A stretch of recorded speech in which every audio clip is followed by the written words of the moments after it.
Hello viewers, কেমন আছেন সবাই? এই ধরনের ইফেক্ট আমরা কিভাবে খুব সহজে তৈরি করতে পারি চলুন দেখি। প্রথমে আমরা একটা ইলিপস টুলস নেব, দেন ইলিপস টুলস নেব এবং কি অল্টার শিফট চিপে ধরে আমরা ইলিপসটি নেব।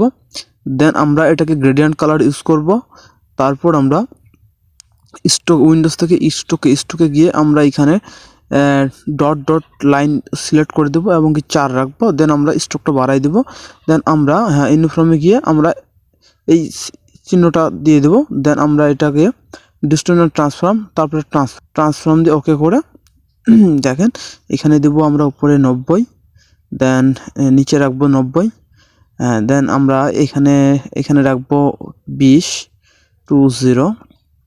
দেন আমরা এখানে রাখবো 40, দেন প্রিভিউ দিয়ে ওকে করে দেবো।